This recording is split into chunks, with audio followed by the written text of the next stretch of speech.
eventually she would confront me and be like, I know that that's not true. Like, why don't you just tell me? And I would literally, I knew she knew. I knew that I was caught, not like physically caught, but like that. Yeah, she could sense it. She had my number. Yeah. Still like doubling, tripling down on the lie.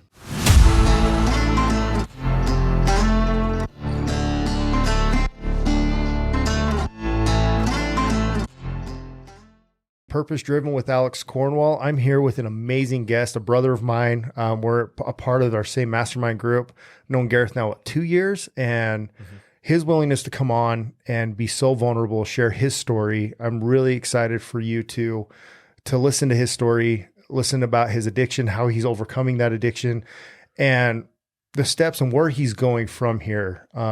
He's an amazing man. I look up to him so much. Gareth, thank you so much for being on the podcast today. Yeah, thanks for having me. I've been thinking about this one for a little while, ever since we decided when we went to the retreat. Yeah. What we're going to talk about, how it's going to be. And I'm excited where this conversation is going to go. Okay, let's do it. Okay. Well, first and foremost, tell us a little bit about you, where you're from, your background. Yeah. And tell us, who is Gareth? Ooh. How's that to start? Yeah, it's kicking right off with a deep question. Hell yeah, let's do it. I think in some ways I'm still figuring that out. Okay. But, just from, the basics, I was born and raised in England, lived there till I was 18 and then moved to Phoenix, Arizona area. That's a pretty big move. Yeah. What took you guys from England to Arizona? My dad's work, ultimately. Oh, okay. We wanted to get out of England.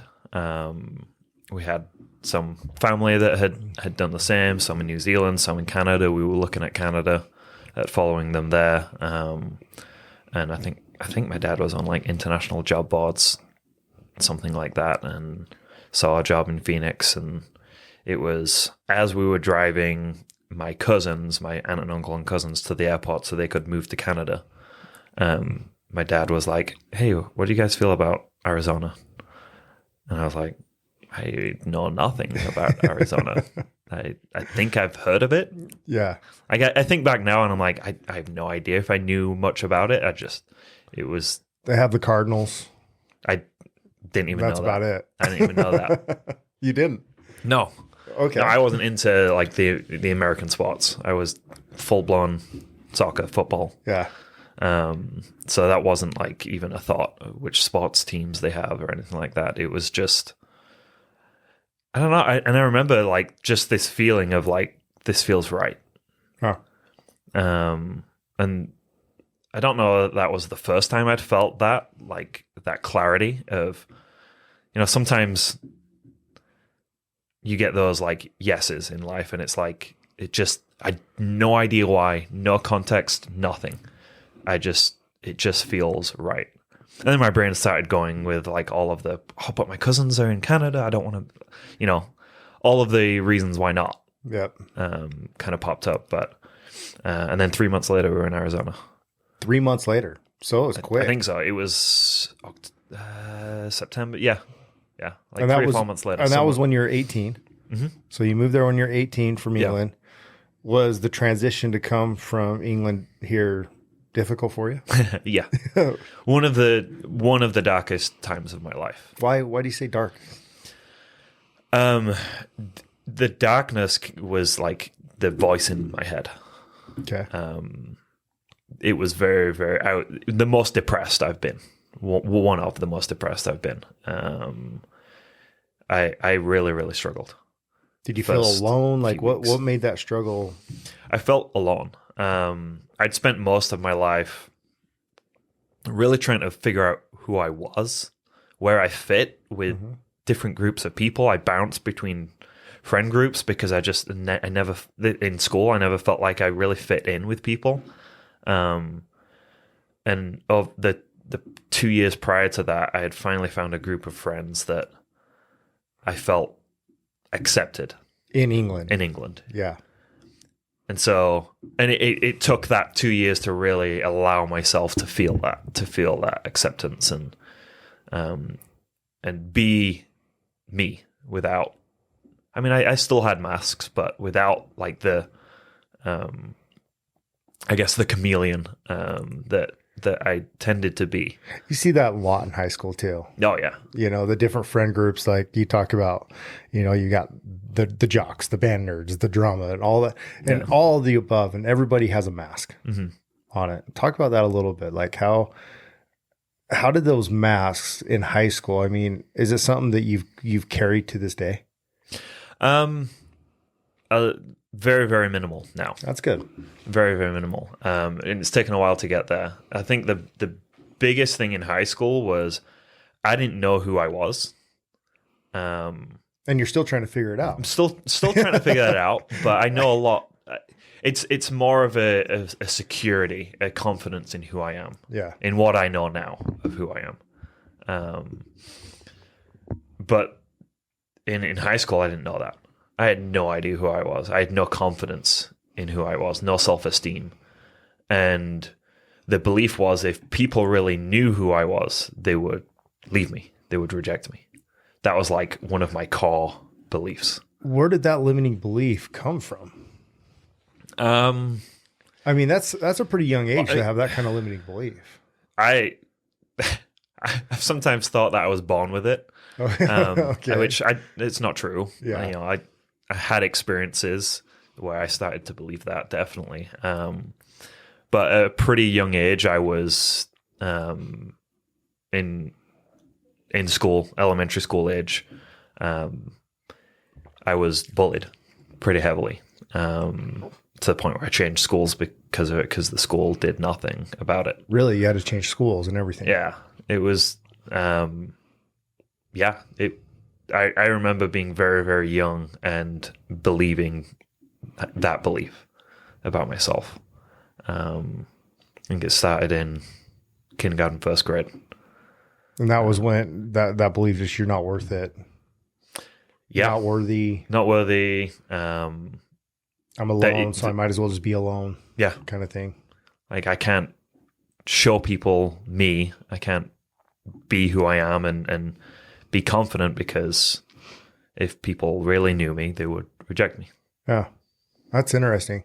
And moving to the States, it just opened that up even more, it sounds like. Yeah, because the first time, for the first time in my life, I was finally feeling like I was making some progress on that belief that here are people who know who I am. And a big problem was I was hiding a lot. Okay. There was a part of my life that I felt very, very ashamed about, that I kept hidden from everyone. Gotcha. So I was protecting that, but I had let people in through some of those layers. They saw who I was, and they still loved me. Yeah. And then I was like ripped from that. I didn't want to leave. I remember telling my mom, like, what do you think about me just staying here? I had 6 months to go until I left on my mission. What do you think about me staying here and then just leaving for my mission here and then coming over after my mission, or figuring it out from there? Yeah. And she's like, no. She said absolutely no. Yeah. I mean, I was 18. I was an adult. I could have. You could have done it. I could have. And I knew that I was meant to go. Yeah. But all of those reasons, why not to do it? That's interesting. You said there was a part of you that you were always hiding. Mm-hmm. Do you mind touching on that? I don't mind at all. Yeah. Okay. So I struggled with addiction from a very early age, pornography and masturbation, like, and in the religious culture that I was brought up in, that was like a no-no, a big no-no. Yeah. So there was a lot of like religious shame, a lot of personal shame that I had and that I carried, where I believed from a young age, early teens, that I was done for, that my salvation was like gone at a young age. Yeah, that God, you just already wrote you off. Yeah, pretty much. Yeah, I think that's so interesting how, and I'm not bagging religions by any mean or anything like that, but how that pressure is so heavily put on people at a young age. Yeah. Yeah. But in all reality, addiction's addiction. I mean, you need help. Yeah. Instead, you get a shame. Mm-hmm. And you get shamed. Yeah. And the shame is what fuels the addiction. Yeah, because the more shame you have, the more you get caught up into it. Yeah. Correct? Yeah. How long did you live with that? No one in my life knew about it, and literally no one knew about it until about 8 years ago, just over 8 years ago. A little over 8 years Almost ago. 9, somewhere around there. It was just before the birth of my first kid. Really? Yeah. And she's 9 in August, so it would be about 8 years ago around now. No, about 9 years ago, right about now. So, talk us a little bit about the addiction and addiction in general, and what it does to your brain, and how do you knew you had an addiction? I mean, first off, it took me a while to accept that I had an addiction. Okay. I think I knew, but I didn't accept. That's a big thing right there. I hope people listen to that. Because if I accepted that I had an addiction, then I accepted that I had a problem, and then I had to do something about it. It was like this knock-on effect, right? So what addiction... So, I mean, I'll just speak to... I'm not an expert, you know? Yeah. I don't have a PhD on psychology and all that stuff. And that's one thing I love about it, because I guarantee you people will resonate with you more about your experience and you going through that addiction. Right. I'm actually grateful that you're not an expert at this. Yeah. Because people can relate. Yeah. So I know there's all, you know, the science about it, what it does to the brain chemicals. And I know it affects that in a big way, depending on the substance and the process that it is. But addiction essentially for me was a numbing. It was a safe way, a vulnerability-free way to get my needs met. That was ultimately what it was. My need for connection, which I looked for in pornography, and it was a falsified version of it. It wasn't real. And it didn't actually give me what I wanted, what I needed. That's where the shame came in. Part of it was that I would go to it and end up feeling empty because it didn't meet that need. And that kind of fueled the cycle again. But a lot of the shame was the secrecy. Okay. Was the lying, especially after I got married. I used to think before I got married, you know, once I get married, this will be fine. I won't need pornography then. Yeah. Because then I'll have sex. You know, I didn't have sex before marriage. That was part of, you know, my religious upbringing as well. And so I was like, once I can have sex, I won't need this, right? But it just made it worse because it was the shame that fueled the addiction. And then I'm lying to this person that I've just committed like eternity, my life, everything to. And that story starts playing in my head. Like, you're lying to her. Like, what is wrong with you? Like, you are broken. Like, you are disgusting for what you're doing, which fuels the shame and fuels the cycle, and it just keeps getting worse and worse. But addiction was also an escape and numbing. I feel emotions very, very deeply. I always have as a kid. And I didn't know what to do with them. Especially in the culture that I was raised in, emotions were bad. They weren't.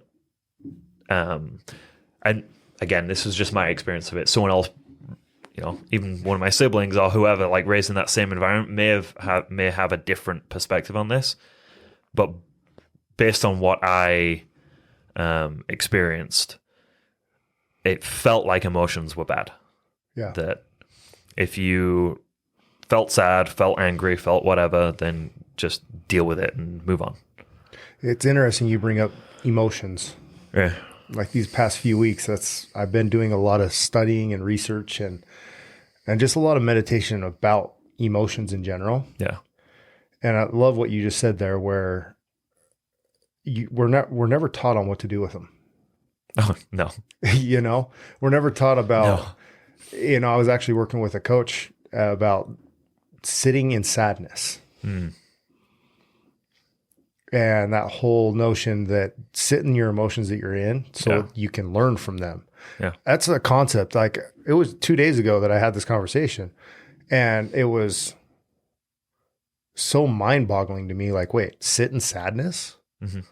Why the hell would I want to do that? Because that leads to depression, that leads to this, that it leads to this. But it was that whole thing. He said, he's like, well, there's one thing about sitting in sadness, sitting in that emotion, and one thing about letting that emotion define and control you. And control you.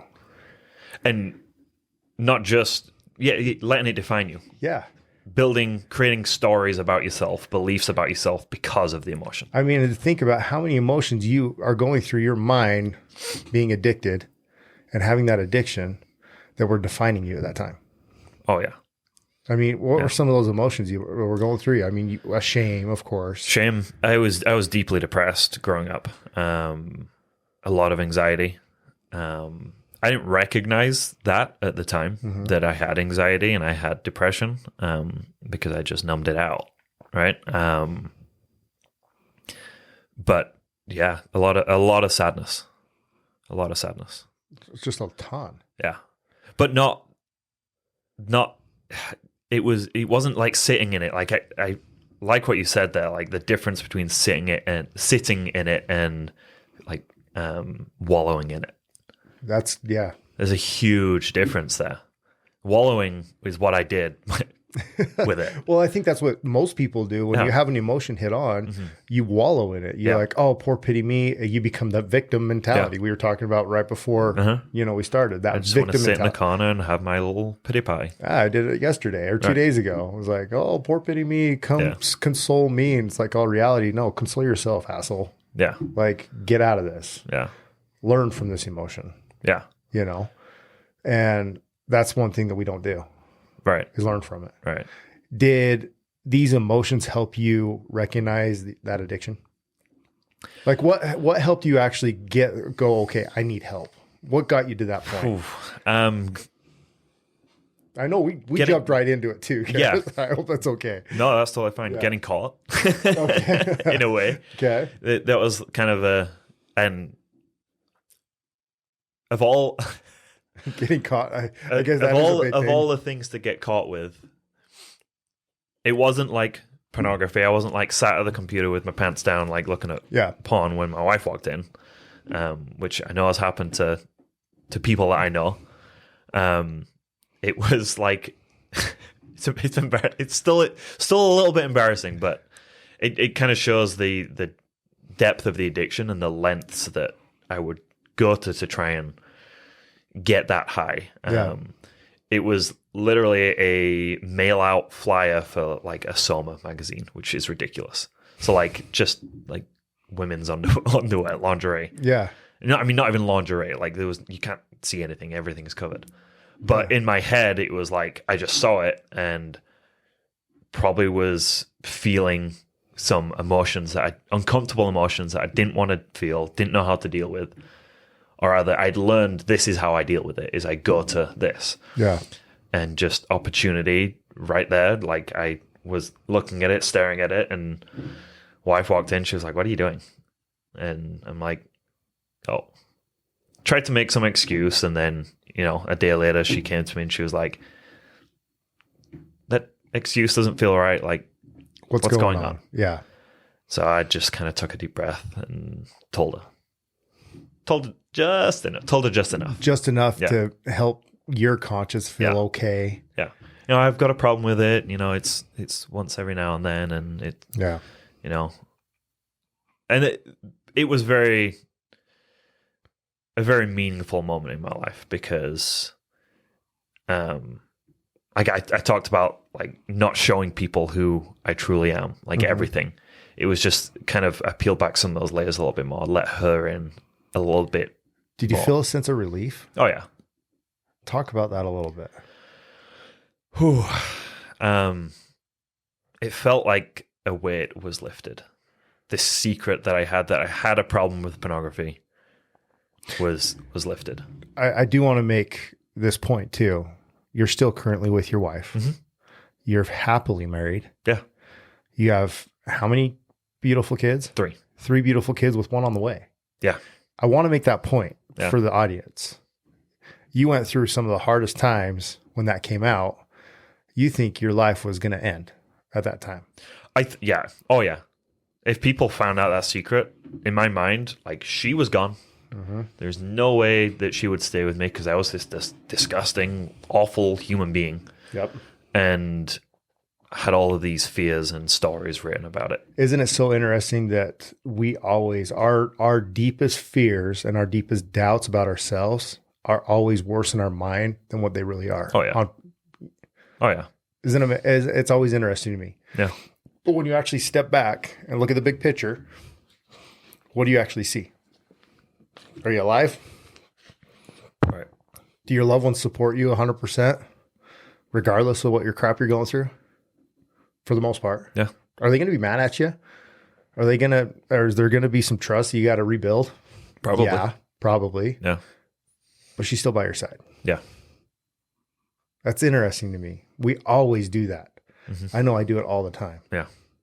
So take us through those steps afterward. I mean, I'd love to hear your trip and your story about, okay, came out to your wife, enough. Yeah. Lead us through the process of what went on. I mean, with that sense of relief, did you want more lifted off your shoulders? Did you feel like that sense of like, I need this gone? Yeah. Yeah, definitely. There was... At the time, it felt like enough. I hadn't shared everything. I hadn't shared the full depth of it, but it felt like enough. I was like, okay, I'm good. You know, she knows now. I can continue on with life. To a certain extent, I truly believed I could continue on with life the way that I had been doing life, and everything would be fine. Because she now knows that I had a problem with addiction, with pornography. Yeah. It didn't go that way. No. Okay. I mean, it did for a few years. Okay. I want to say 2 or 3 years. Did she ever bring it up after? We talked about it probably once every 6 or so months. I committed to being honest with her about it. And then I think I had maybe 3 months of sobriety after sharing it with her. And, you know, white knuckling it, not really changing anything, but just white knuckling, which never works for long periods of time. Or almost never. And then got back into it, but was dishonest again, lied about it, or didn't disclose it. And then if she would ask me about it, like, no, everything's good. Just didn't. And eventually she knew. Eventually she would confront me and be like, I know that's not true. Like, why don't you just tell me? And I would literally, I knew she knew. I knew that I was caught, not like physically caught, but like that. Yeah, she could sense it. She had my number. Yeah. Still like doubling, tripling down on the lie. Why do you think that? Why do you think that you were doing that? Because of that belief that if she really knew me, if she really knew the depths, like she knows that I've looked at pornography and I still struggle with it, that I struggled with it. But if she knew that I still do, and the depths of what that looked like, she would leave. She'd be done. Because I hadn't shown her all of me. I'd shown just a little bit more, just another layer, and until I was willing to give her everything and just lay myself bare and be like, here I am. Like, this is who I am, and you now get to choose whether or not you are with me. Before that point, I didn't give her that opportunity to choose. Yeah. And that was one of the biggest things for her, was she felt like after I had done that, it took a few years, probably 4 years after that, for me to fully like lay myself bare and be like, this is everything. That was her biggest struggle, was like, you didn't give me the opportunity to even choose. I didn't even know who I was marrying. I didn't know who I was with. Interesting. That's interesting you say that, because you weren't yourself. No, it was a mask. Yeah. And, you know, one thing that I know Gareth, so, I mean, we'll talk about it a little bit, but, you know, we're in a tribe together, a mastermind. Yeah. Which I absolutely love. Yeah. being a part of a group of brethren that were there for each other. But in that mastermind, we talk a lot about integrity, being a man of integrity. Yeah. Let's talk about that a little bit, because I think that's, this is a good segue into being the authentic person that you're supposed to be in life with everybody. When you had that opening, that release of like, look, this is who I am. Was that the first time you've really ever felt integrity in your life?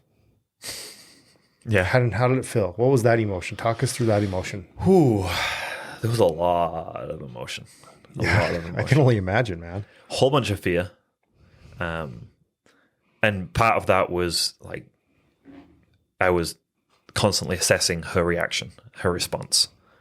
So after the big grand disclosure of everything, and that was an interesting experience. I had a therapeutic disclosure a few days before that, where I'd peeled back more of those layers, but didn't share everything. Yeah. It was like, as I was writing up my disclosure, there was certain things where I was like, nope, if I share that, she'll leave. So I'm not putting that down. So I peeled back more of those layers in that therapeutic disclosure with a therapist, and then, things didn't quite add up. And she asked me about one of the things, and I was like, well, it was kind of like this. And she was like, well, that's a little bit different from what you said. And then she found like a prior copy of my disclosure that I'd written up where the details were different. Yeah. Because I was kind of making them up a little bit. And she was like, okay, something's wrong. One of those, like... She called you out. Yeah.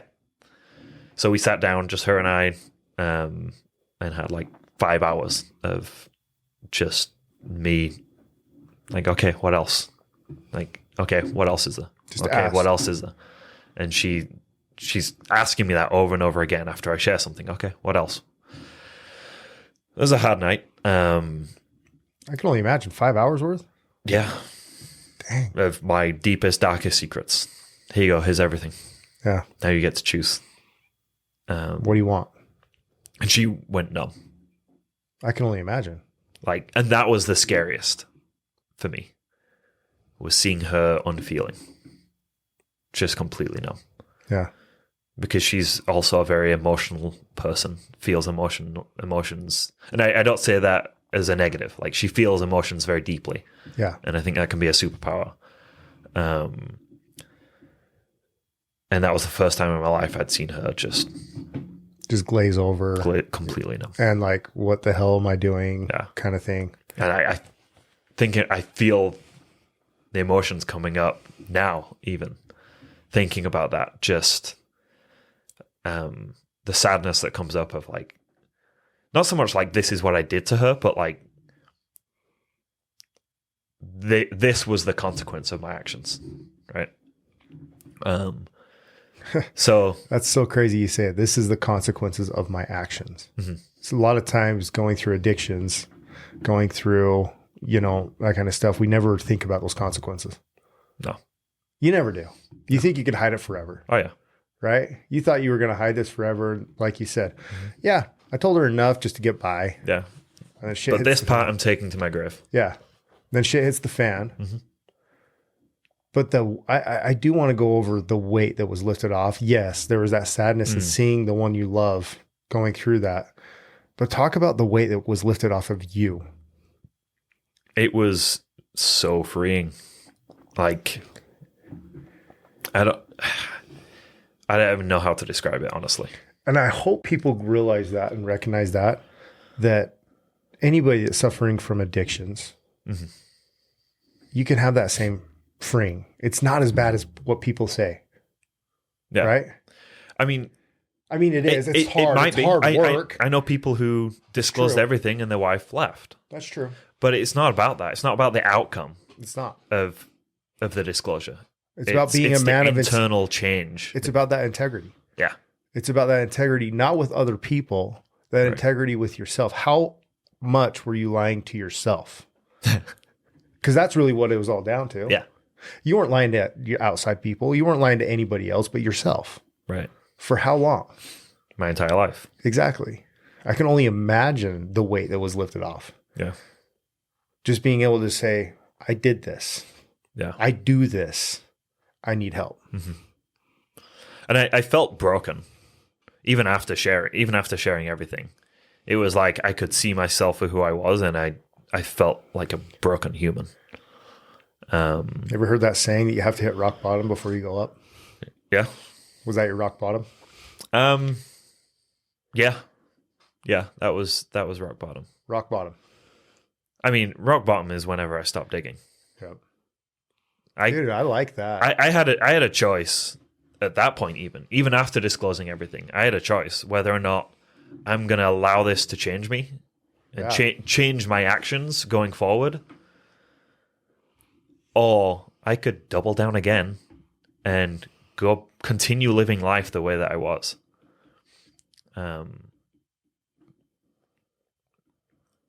During that period after disclosure, my wife basically said, like, look, here are the options that I have. Like, I think you need more help. So you can choose to check yourself into rehab, into a treatment facility. Or if you don't, then I have a choice to make, basically. And that choice is probably going to be to leave. So she gave you here you go, here are your options. Yes. An ultimatum. No, I hate using the word ultimatum. It was, though. Because I feel like people view ultimatums as I don't have a choice. But I did. She just told me what she was going to do. Yeah. You knew the outcome before you made the choice. Yeah. So I have a choice. Do I want to make this my rock bottom? And, okay, I'm going to go to treatment. I'm going to get some more help. Or I can choose to keep doing what I'm doing. And I could have said at that point, okay, like I don't really want to go. I'm okay with the consequences of that choice. Yeah. Like I had a choice. So I want to put that caveat in when I say ultimatum. She just told me that she was done accepting my behavior in our relationship. Yeah. And if I didn't choose to make a change, she would. Well, that was her choice. Yeah, totally. Yeah, that was her choice. We always have a choice. She always has a choice. In everything. In everything. In everything you do. Yeah. That's so true. Well, rehab it was, right? Rehab it was. And I know the story. You've told me a little bit about the story of that drive to rehab. Talk about that a little bit. So we went to, we were still living in Arizona at the time. And there was...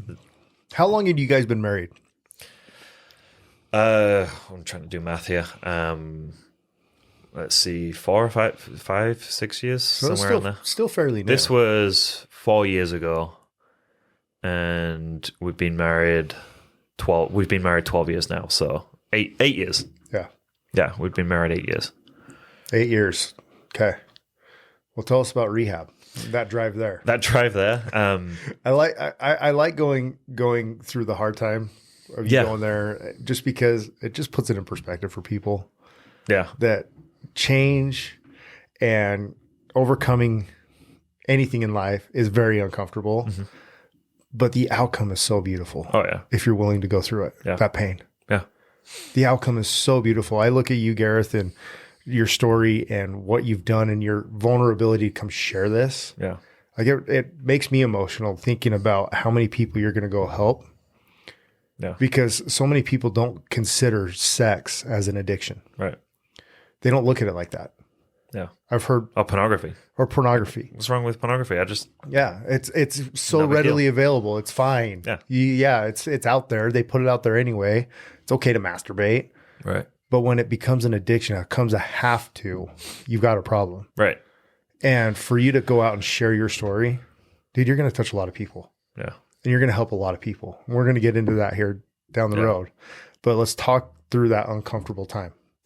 Yeah. So the drive was 7 hours up to St. George, where it was here. It was here. Yeah. Okay. That's one of the things that drew me back here was just the transformation that took place here. I felt a real connection to that. But so it was a 7 hour drive, and I could have driven myself and left my vehicle there, but just logistically, we decided that wasn't the smartest thing. That wasn't the smartest thing. I didn't want to have an easy access to a vehicle so that I could leave. And there was times where, I mean, I was like at one point wanting to call an Uber, and the staff was like, "What are you talking about? There's no Uber like out here." You're like, Uber, what's that? Right, it's 11 o'clock at night. What do you think you're gonna do? Anyway, whole nother story. In St. George, Utah. Yeah, in St. George, like the outskirts of St. George, Utah. It's like up near Diamond Valley. Okay. Anyway, so that drive was my wife and I, and she's numb, and I'm just like basically shaking the whole way, like in fear. Yeah. It wasn't a fun drive, 7 hours in the car with someone that you don't really want to have a conversation with, because you don't really want to talk about the only things you have to talk about at that point. Yeah. Getting there, she dropped me off, and it was funny. Like we went inside, went into like the office area, had a chat with the staff member there, and she couldn't leave any faster. Like she was out of there. Yeah. Yeah. And the staff member that like laughed about it, like not mocking me, but just like more so like after the fact, like looking back on it and just being like, oh man, she was funny. I was like, do you want to say bye? And she's like, nope. And she just left, dropped my stuff off, like, which understandable. I could see it. Like she just wanted to get out of there. Yeah. Because me being around was chaos for her. And she wanted to be able to like let her guard down a little bit and just feel everything she'd been putting off. Well, she's got a lot of emotions, I bet you, that was sucked up that she couldn't let out. Once you were gone, that's when she needed to heal too, because there's healing for her as well. Oh yeah, that she needed to go through. Yeah, and that gave her a chance. I bet you that ride home for her was worse than taking you there. Yeah, she cried the entire way basically, and spent a couple of days on the couch just feeling it, sitting in it, and then a certain point was just like, I can't live like this. I've got to do something. Yeah. So she went fully into her healing. It's so awesome. that we were healing together. That's awesome. She recognized that. Yeah. She had a choice in that moment. Yeah. She could choose to stay living life the way that she was, which wasn't really working for her, especially in that moment. Like she's got 3 kids to take care of. Like I left her with $200 in the bank, 3 kids, a puppy, which she very quickly rehomed. Your kids or the puppy? I'm just joking. 3 kids in diapers, my ad. You know what causes those, right? Those kids, so quickly. 3 in diapers? Yeah, I mean, our oldest has special needs, so okay. I mean, she's still in diapers now, even. Man, 3 kids in diapers. 9. I couldn't do that. Yeah, that's tough. And then a puppy that was pooping everywhere. Hey, I've got that right now. So she had a lot to deal with. Yeah, and she could have just done the bare minimum to get by, survived that time, but she was like, I can't live like this. Like, I'm not gonna sit here wallowing for 2 months while he's gone. You were gone 2 months. Uh-huh. In your head, are you thinking, see, I told you it wasn't worth it, shouldn't have opened up, shouldn't have said anything? Like, I'm just curious to see. That's a great question, what you Mal. think about that. That's a really good question. That is a really good question. Yeah. So being at rehab, feeling broken, having no idea that whether or not our marriage is going to make it. That question definitely crossed my mind. Do you regret it?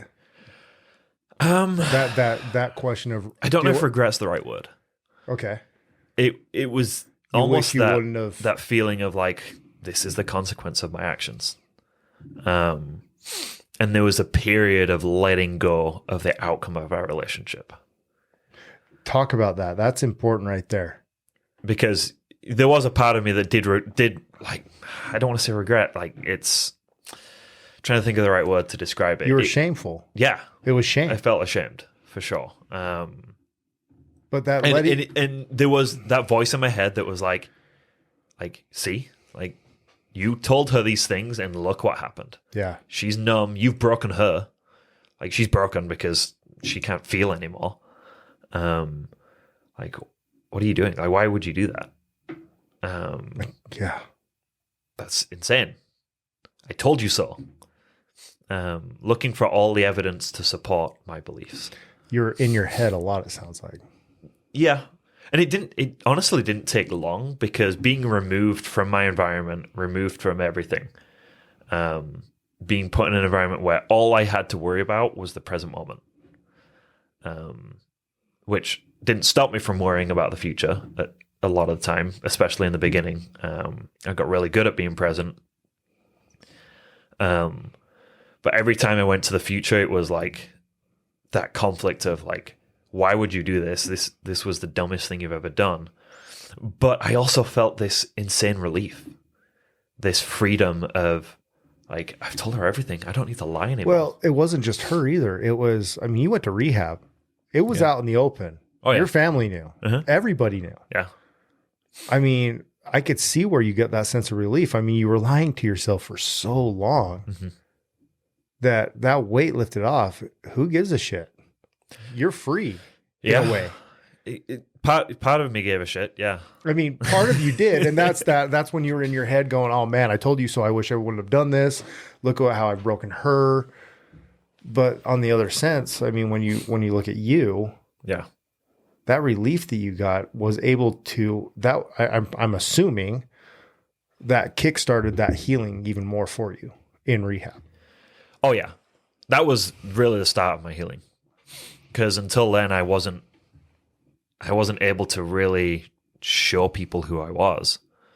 And until I did that, those beliefs are still going to be there. Those beliefs that, I'm broken, that if people really knew me, because I wasn't showing people everything, people really knew me, they would reject me and leave. And that's been proven wrong time and time and time again.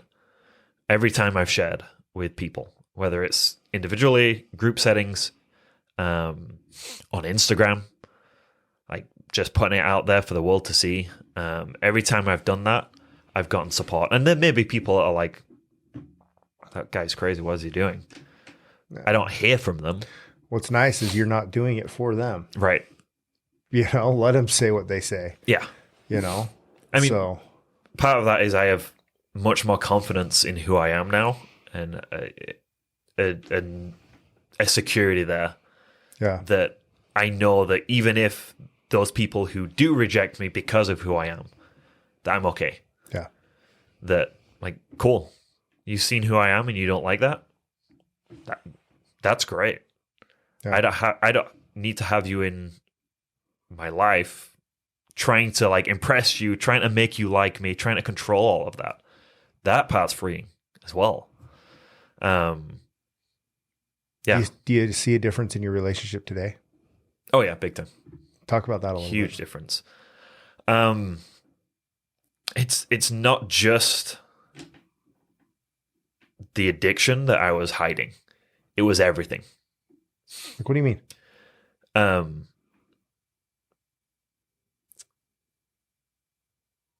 Just the day-to-day emotions, day-to-day struggles. Work's tough, or I'm struggling with school, or whatever it is. I never shared those things. I never shared when I was feeling sad. I never shared any part of me, or like barely any part of me. And so now we go to day to day, and I'm sharing those struggles. When she asked me how my day was, I'm not just like, oh, it's fine. I don't do that anymore. You actually open up and have a conversation. I actually open up, which invites connection on a deeper level than than possible when I'm not sharing those things. Yeah. So the connection is very deep now. And that's not to say we don't have times where we're disconnected. We do.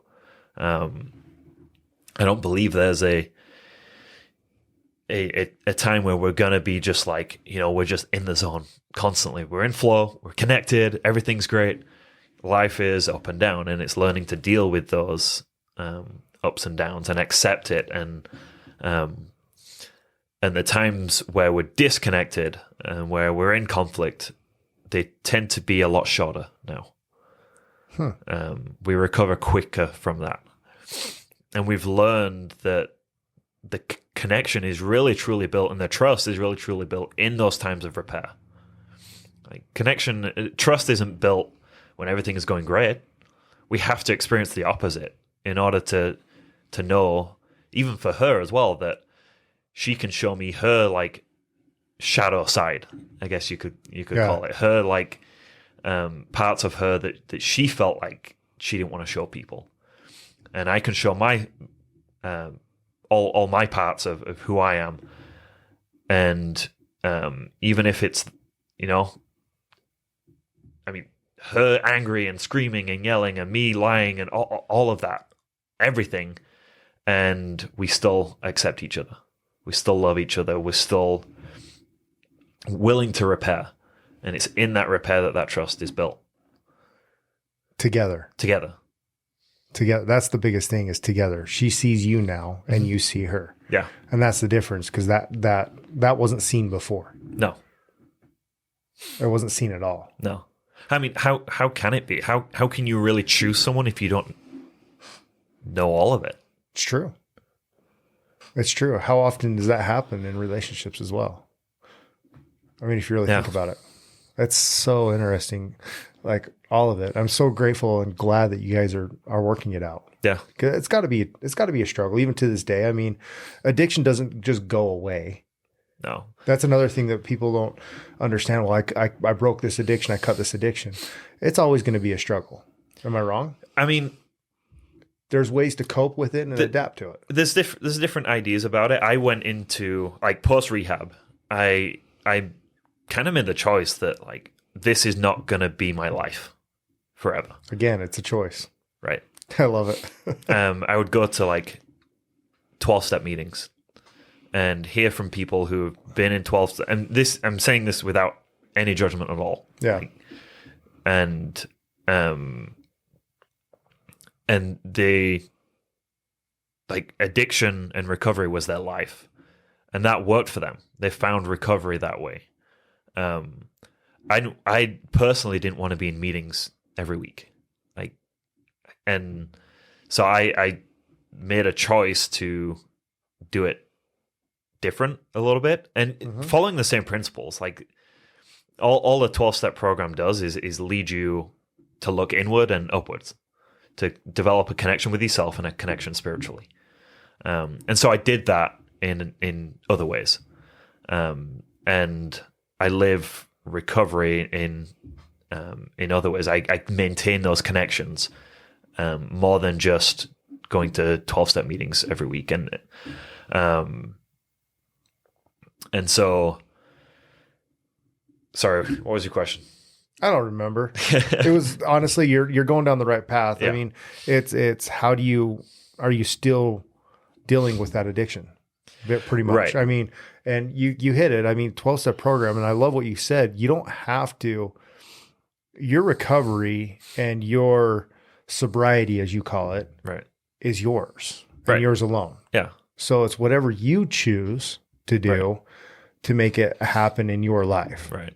You made a choice, it sounds like, that I'm done living this way. Right. I like being a man of integrity. Exactly. I love this feeling, this emotion more than what I was feeling back then of being alone and being separated from everybody that I love because it was a choice that I made. Yeah. And that's not to say things don't come up. I mean, triggers still happen, both for myself and for my wife. Sorry. You're good. I've had the burps too all day. You're good. Just last night, I was working on something late. Like my wife and I were both on the couch. I was on the laptop working on something, and she decided to go to bed. And I was like, I'm just going to be up for another hour or so. And she heard just an hour. So in her mind, it was an hour. An hour and a half later, she wakes up and she texts me and she's like, "Where are you?" Like, "Oh, I'm just finishing up." And we had this conversation about, well, like, you told me an hour. And this is really triggering because this is what you would do. I would go to bed and go to sleep, and that's when you would go and do your thing. Yeah. So that was a trigger for her. But we've learned how to deal with those things. That's what, to me, what recovery is not removing those triggers from your life. It's accepting that they're there that they come up when they come up and they don't when they don't. And knowing what to do with them when they do. I think the biggest thing you touch on there is the communication that you have between you and your wife now. Yeah. I mean, I'm pretty sure that communication has gotten a lot stronger. Oh, yes. Yeah. I mean, when I was still hiding, that would trigger me. Her having that trigger would trigger my thoughts of like, oh no, she's going to find out. She knows. Yeah. And so I would do everything I could to defend that. And that involved gaslighting her, turning the tables on her, everything I could to defend and protect that secret that I had, which wasn't fun for her, being gaslighted all the time. Gaslit, whichever. Yeah, it makes sense. Yeah. I get what you're saying. And so now I've learned not to control her trigger and accept that, oh, okay, she's triggered. Cool. Like, let's deal with that. Yeah. Have empathy. Like, yeah, I can understand why she feels triggered. And there was times where I would get mad that she was triggered, even after, like, she knew everything. Like, get mad because... Why don't you just trust me? Yeah, why? I'm doing everything right now. Yeah. Doing everything right. Like, why can't you just trust that I'm doing everything right? Making it about me when it's not. Her trigger was... I think it's interesting you're using the word trigger for somebody that doesn't have the addiction. Yeah. Because, you know, when you think of triggers, you think of, oh, this is going to trigger my addiction. Right. But you don't think of the other people. They also have triggers going and that will bring up those emotions like, oh, this is happening in spite of me. You know what I'm saying? Yeah. And having empathy and using that word empathy. I love that you're saying that because a lot of times you don't know what's going on in other people's head. No. You don't know what's going on in their eyes and how this is affecting them. Yeah. And we make what's going on in their head about us. Yeah. Which I know I do a lot to Keisha, and that's something that we struggle with. And I'm currently working on as well. Yeah. I mean, men, we want to defend ourselves. Yeah. Whether it's good or bad. Yeah. That's our masculinity coming out going, no, damn it. I'm right. You're wrong. This is who I am. Yeah. Or we want to fix it. We want to fix her. Or like, oh, you're triggered. Let me fix that. Oh. Let me make it so that you're not triggered anymore. Yeah, my little fix-it guy comes out a lot. My little fix-it persona, dude, he comes out way too much because that's all I ever want to do. Yeah. Like, oh, I'm a solution seeker. Okay, I can fix this. Yeah. You know, when in all reality, does it really need fixing? Right. And even the fixing is about us. Mm-hmm. It's because I'm uncomfortable with you having this trigger and feeling these emotions. So in order for me to be comfortable, I have to fix you. Yeah. And it's the worst thing you can do. Oh, boy, is it the worst thing you can do. Well, I mean, it's a learning curve as well. Yeah. So I think it sends the message that she's something to be fixed, that she's broken. Exactly. You only fix broken things. Dude, that's so actually... You're sending the message, you are broken, and I need to fix you. Yeah. When in reality... doesn't feel good. No. Do you like feeling broken? No. You know, I hate it. Spent most of my life feeling that way. Exactly. Like, no, I don't. I don't want to feel that way. Exactly. Well, let's move forward. I mean, Thank you first and foremost again for being so vulnerable and talking about all of this. And I guarantee you're going to resonate with a lot of people out there because I think a lot of people do struggle with this. Yeah. And they are hiding it. Yeah. That brings me to the next point of you've decided, I mean, you're very successful in your career in what you do. And you've decided to go help other people with this as well. Let's talk through that. Yeah. A little bit as well. And your goals and your vision and how and where you like to help. Yeah. You mentioned, there's a lot of people struggling with this and whether or not they admit it themselves. I think the moniker of addiction, people struggle with. And it's even like, it's not, in psychology terms, it's not officially defined. Sex addiction isn't. It's not. A lot of people don't think it is an addiction. Right. To me, I'm not here to convince anyone that sex addiction, pornography addiction is a real thing. I don't really care whether or not it's a real thing. It's the results that were happening in my life and in people's lives. It's the hiding, the secrecy, the shame, the not living, or rather living under this burden of beliefs about yourself that you're broken. I look at more the results of it, and whether you call it an addiction or not, who cares? Yeah, I agree. But yeah, I want to help people. I feel very strongly that I've had experiences of sharing my story with people, with youth groups at church, with on Instagram, and seeing the results of that. Seeing people make changes in their life based on things that I've shared with them, when just my experience, not telling them they need to change their life, but sharing my own experiences. Yeah. And that is incredibly fulfilling for me. And each time I've done it, I felt I want more of that. And so, yeah, I want to help people in a greater capacity. And I feel like coaching is a natural step for me. It's taken me a long time to get there, but it's felt like a natural step. Yeah. And it's something that you're currently doing. Yeah. You've got some clients now. Yeah. And it's been successful. Yeah. Very successful. Has that helped you with those triggers and making that's one thing I love about coaching too. And that's why I want to hit on this. Has it made your relationship better? Yeah. Going down this path? Oh yeah. Why? Because life is life, and it's very easy to forget principles that were working for you, to stop doing things that work. And then you get a few months down the road and you're like, why does my life feel chaotic right now? Because my morning routine's gone. When did I stop doing that? Why did I stop doing that? Or the other principles that you used to live by.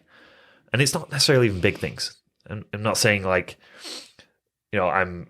acting out in my addiction again, and I'm like, what happened? How did this happen? It's not what I'm saying. It's more the feeling of being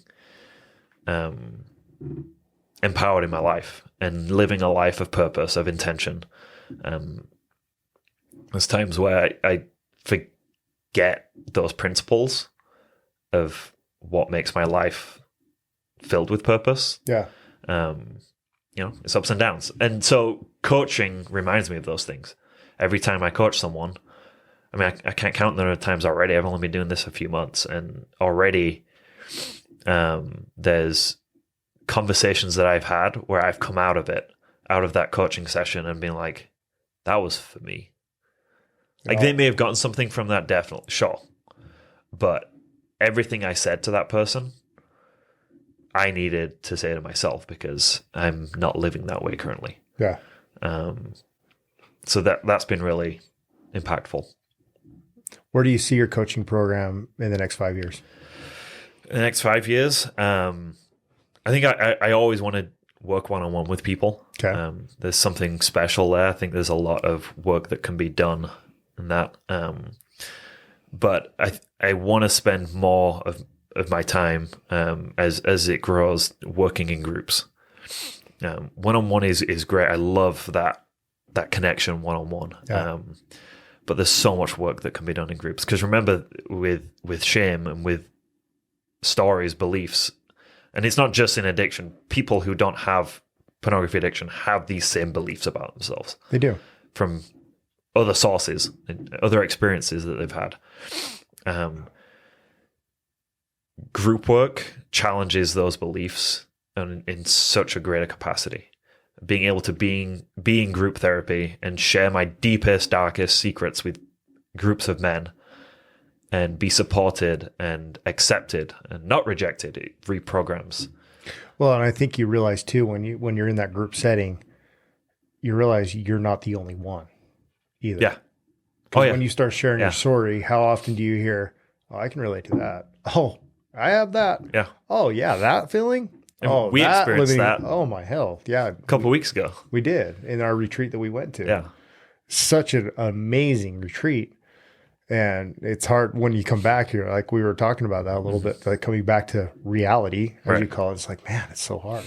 And that's why it's so important to have that group where you can always fall back on to remember and refill those emotions that you felt at that retreat or at that event. Yeah.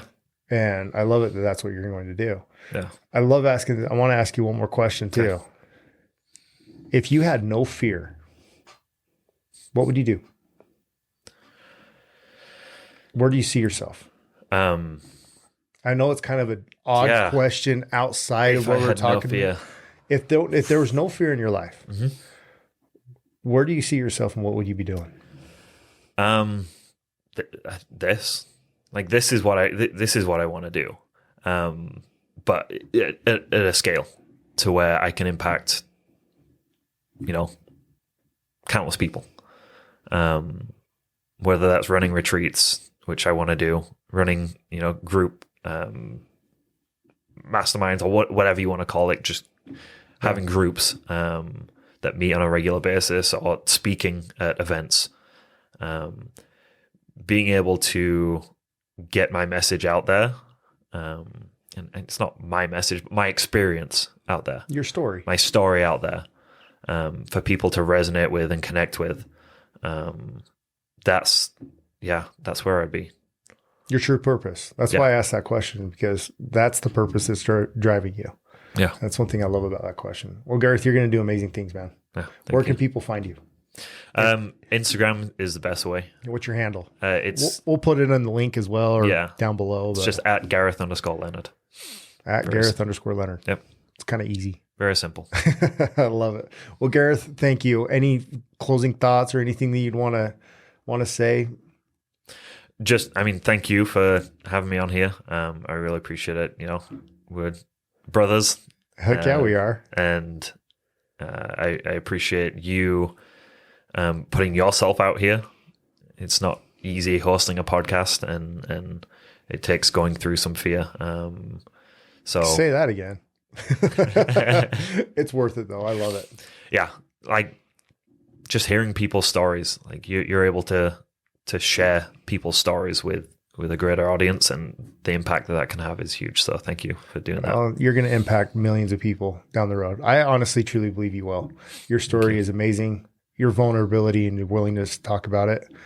We need more Gareths in this world. So I applaud you and thank you, man.